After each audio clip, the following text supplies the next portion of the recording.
Hello and welcome back to the letter.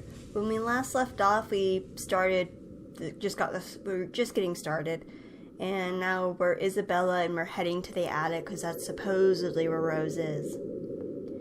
It branches out to the two major wings of the mansion, the east and the west wing. There are two attics here, one on each side. But the east one has been converted to a storage room of sorts, and somehow I find it least likely for Rose to wander there by herself. Besides, she never did like going into stuffy storage rooms. So I head towards the west wing first, where a simple wooden door at the end of the hall opens to a small room. Inside is another set of steps leading to the second attic. Unlike the grand staircase, though, the stairs to the attic are steep and narrow, made of old stones and covered with a thick coating of dust that kicks up into the air with every step. Thank God it's still daytime. If it weren't for the light streaming through the door behind me, I might easily stumble and fall. With how old the place is, there are no light fixtures to illuminate the cramped passage up. Why they didn't bother to add one here when they renovated escapes me. Sheesh, they did it with the rest of the house. A small bedroom welcomes me at the end. It looks exactly as it did since the last time I've been here, full of dust, worn out and faded by time. Odd, I thought they cleaned everything. Did the crew miss this room? Ugh, cleanliness is the least of my concerns right now. The more pressing matter is Rose. She's not here. Was I dreaming when I talked to her a while ago? Did I mishear her? No, it couldn't have been a dream. After all, the creepy ambience of this estate is doing such a remarkable job of making sure I stay alert and awake. And I'm sure she said she's here. Is this a prank? Or maybe that phone call was Rose's last message to me before the curse got to her. Ugh, shut up, brain, you're not helping. Don't make this scarier than it already is. But if she's not here, then where is she? What the hell was that? That's it, I can't do this anymore. I'm leaving. We must have angered the spirits living here. I knew disturbing this mansion was a bad idea right from the very start. But nobody listened. Be fucking realistic, they said. They think I'm cuckoo because I believe in curses and ghosts and all that. Me and my outlandish backwater country beliefs. I've always tried to be a model employee, but not this time. Nope. I'm turning back for the sake of my sanity. Briar Realty can find another agent who is more fucking realistic to tour people around this haunted house. Before leaving, I take one last look into the gloomy old room. Just to check. Huh? What's this? My worries about Rose's whereabouts must have caused me to miss it when I first entered the room. But there's clearly something on the floor. It looks like... A letter? Lying on the ground just a couple of inches away from my feet. Out of sheer curiosity, I lean down and pick it up. Strange. I don't recall seeing this the last time I was here. A few days back, me and a few other agents inspected the mansion to prepare for today. I had been the last to look inside the attic and leave, and this certainly hadn't been here before. Someone must have left it in this room since then. Did Rose leave this for me? Was she here a while ago? I couldn't have missed her though, could I? There's only one set of stairs leading to the attic. The letter isn't exactly in pristine condition. In fact, it looks rather ancient. The paper is so thin and rough, I'm worried it'll fall apart if I so much as touch it. But with great care, I open it, and what I read shakes me to my core. What? Oh my God. Nothing but the words "help me" fills the page. All of it seemingly written with a crimson-shaded pen. Or blood. I gulp. The same phrase just goes on until... Send this to 5 people or else. Or else what? Or else what? As quickly as I can, I scan the back of the paper and peek into the envelope to make sure I'm not missing out on a second page. But there's nothing. No. Oh, please, no. My hands tremble as dread creeps over me. The room is suddenly getting colder. I need to get out of here. Folding the paper in half, the sight that greets me next has me frozen to the spot. A pair of blood-soaked feet enters my field of vision, covered in gaping wounds with skin eaten away to reveal flesh, bone, and all manner of things one isn't meant to see. It's too much. All of it is too much. I want to cry, call for help, but the words catch in my throat. Even my feet won't move, completely paralyzed out of terror. Lord, please help me. Okay, so here's the thing. This game has a few sequences that have QTEs in them. They are completely optional. You can literally just skip them or turn the option on to and not have them. But what I'm going to do for this playthrough is I'm going to try the QTEs. I will give them 3 tries, and if after the third failure, if I don't, I'm just going to skip. But I'll at least give it a good old try for you guys. Jerks. I need to face it. Whatever these feet belong to, I need to face it. And if I'm going to die, if they're going to kill me, at least I'll know what my killer looks like. A cold comfort. So, with a deep breath, I summon every ounce of courage I have left in me and shift my gaze upward. Please, don't hurt me! No! Without thinking, I scramble towards the door. I struggle to open it, but it won't budge. Stay away! Go away! Please, Lord! Make it go away! Why now? Why won't it open now? My heart sings as reality dawns in. I'm locked in. Locked in with that thing. Let me out! Let me out! Lord, please, let me out! It slowly approaches me as I wrench the doorknob violently back and forth. Mash the Z button! Mash it! Yes! The door finally swings open and I couldn't have been happier. Wasting no time, I leap out the door and don't look back, my feet pounding against the floor in rhythm with the loud, fast beating of my heart. By the time I run past the hallway and find myself atop the grand staircase, my chest feels so tight like it's going to burst. But that's nothing compared to the feeling of hope the sight of the exit gives me.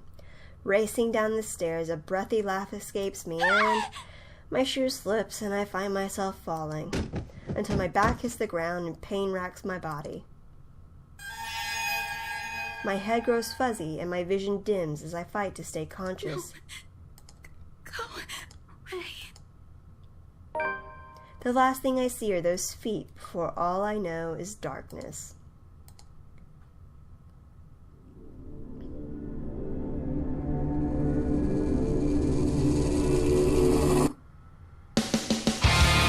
Intro sequence!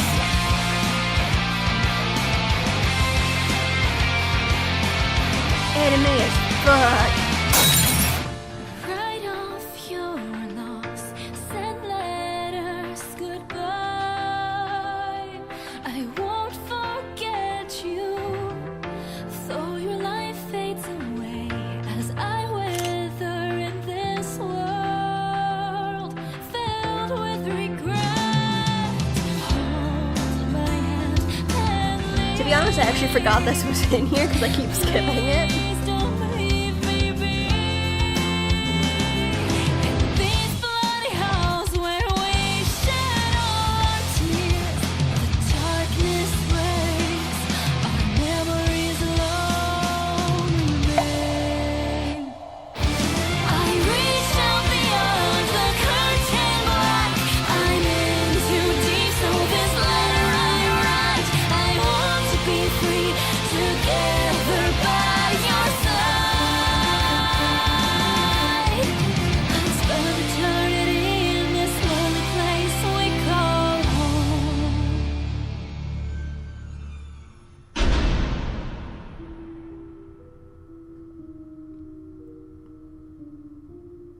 By Yang Yang Mobile. Apparently this was kick-started. Successfully, of course. And developers from the Philippines, which is why I think our dear Isabella is from the Philippines.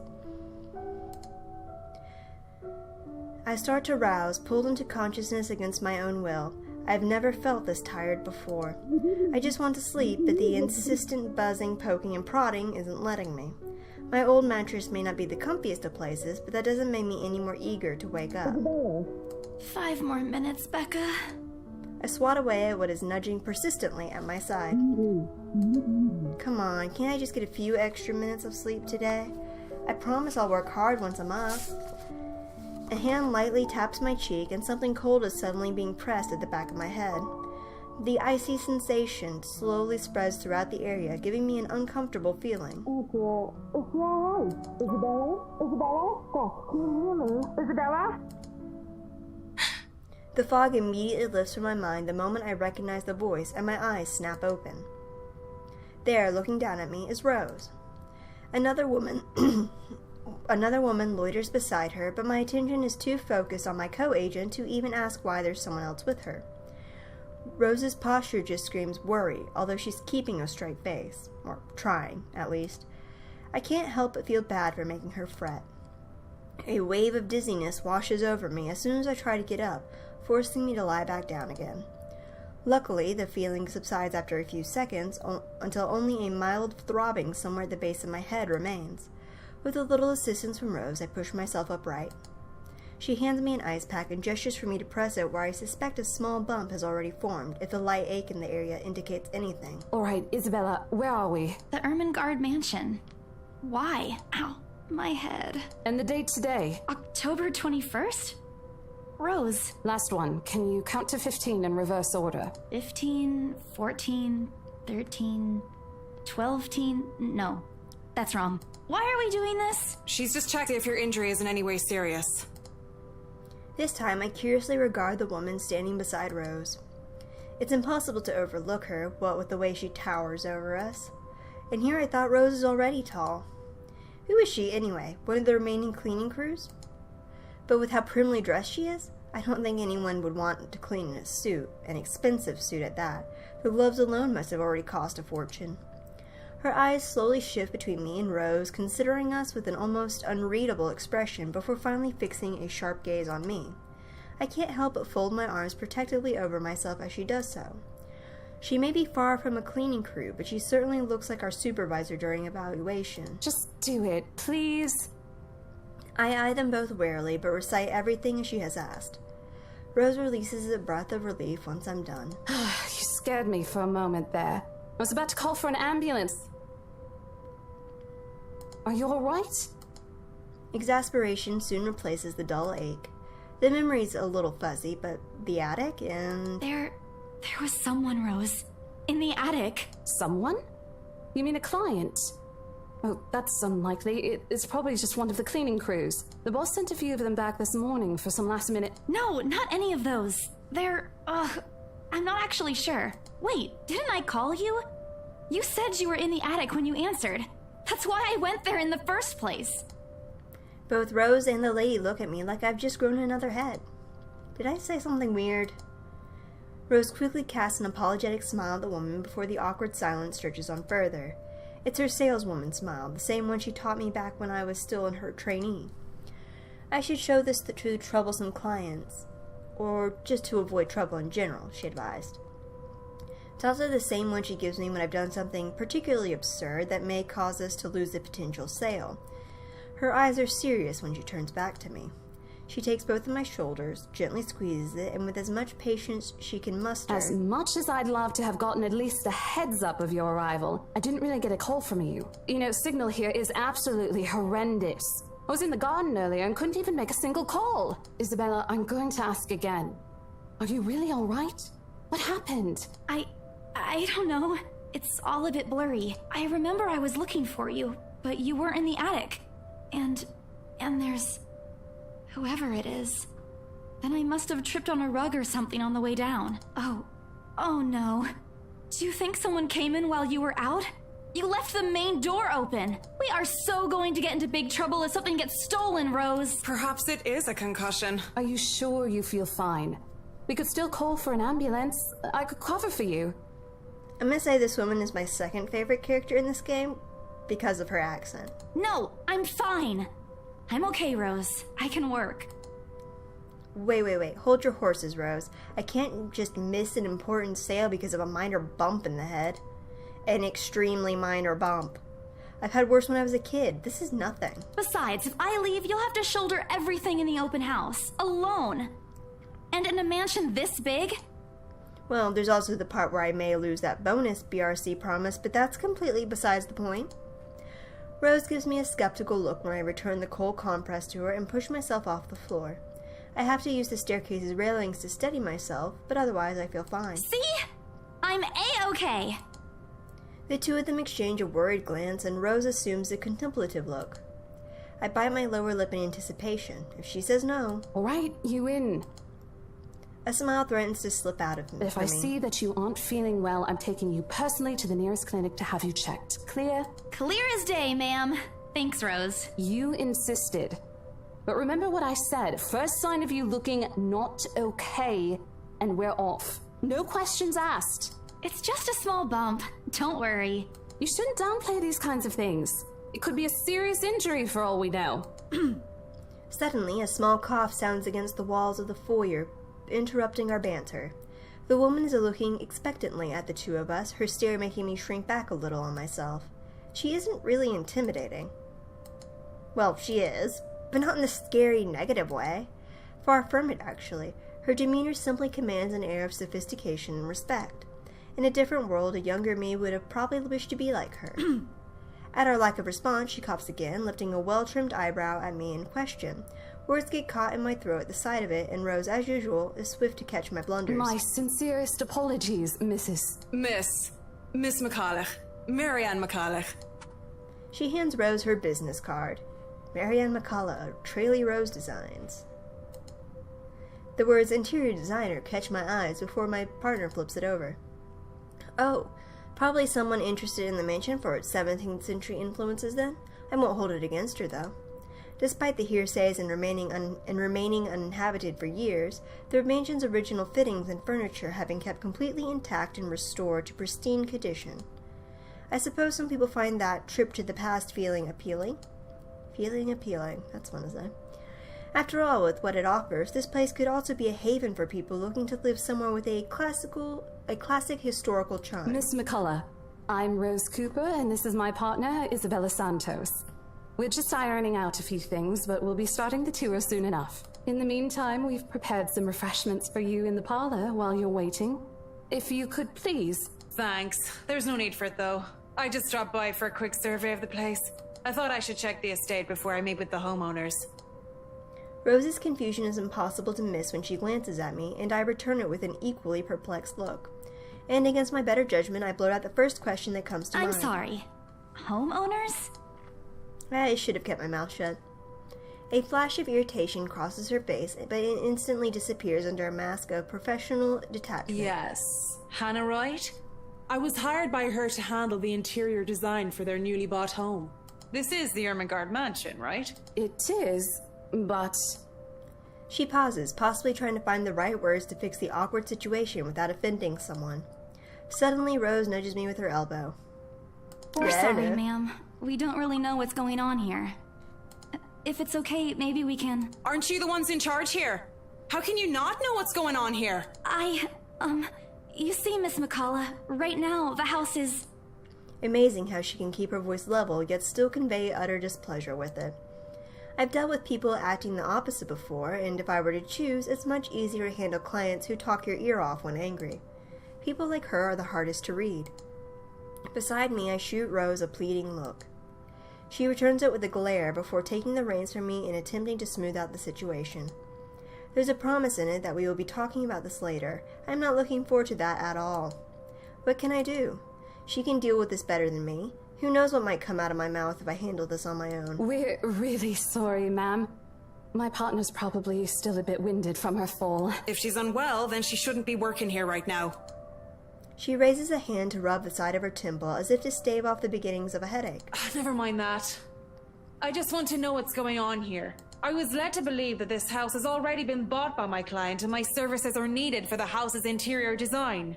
Perhaps there's been a confusion then.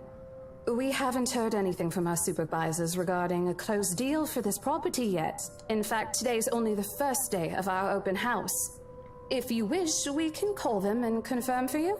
That wouldn't be necessary, but thank you for being direct with me, Miss Cooper. I already thought something was a little odd earlier. If you'll excuse me, I also have a call to make to my secretary. With a slight wave of her hand, she leaves us. That seems to be the end of it. Both Rose and I breathe a sigh of relief. Disaster averted. Still, I've already prepared myself to dial the number to our Luxborn office and check, even if she didn't ask for it. I will be very frustrated if, for some reason, something has already been decided without my or Rose's knowledge. That's a whole new level of unfair. We've been working hard on this. Moments later, Miss McCullough returns, looking a little frustrated but with an apology clear in her face.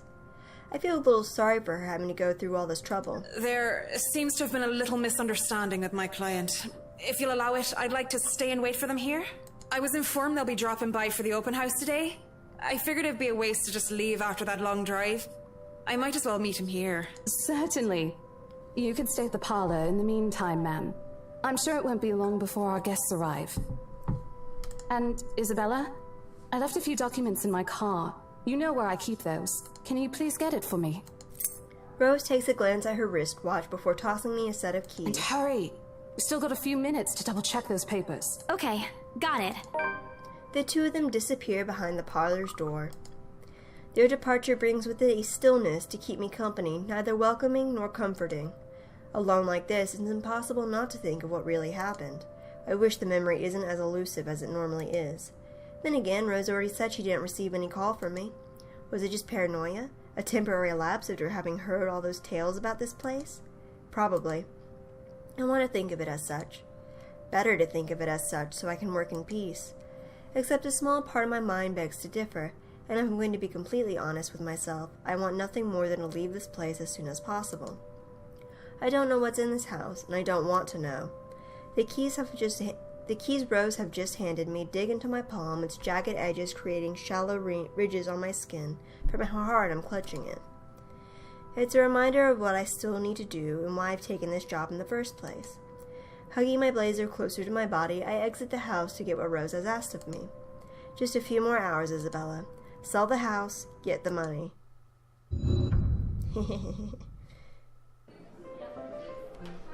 And that'll be it for this episode. Thank you guys so much for watching, and I'll see you next time. Bye-bye!